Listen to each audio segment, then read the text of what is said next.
Sure. Simpson Housing Services began in the early 1980s when members of Simpson United Methodist Church found that people were sleeping on their church steps because they had recently become homeless.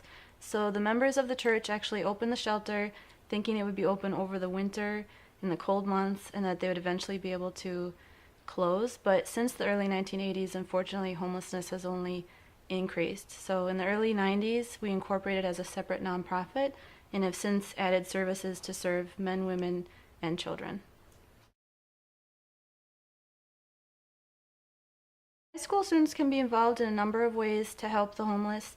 One of the biggest things that they can do is come to the shelter for a tour to learn about homelessness and bring their friends, because the more that we're educating our neighbors, friends, coworkers, faith communities, the more likely it'll be that we can end homelessness.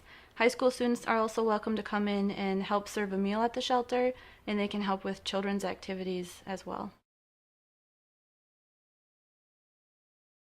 Volunteers can be at our shelter location. They can also be at different events that we have throughout the year.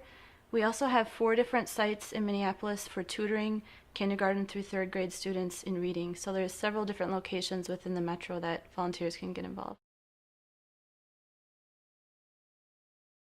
We have men, women, and children who are homeless that receive these services.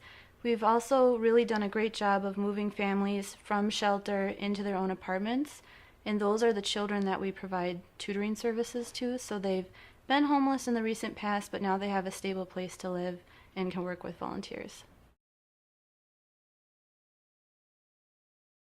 There is an age range for particular volunteer opportunities. So one of our opportunities is to stay overnight in the shelter.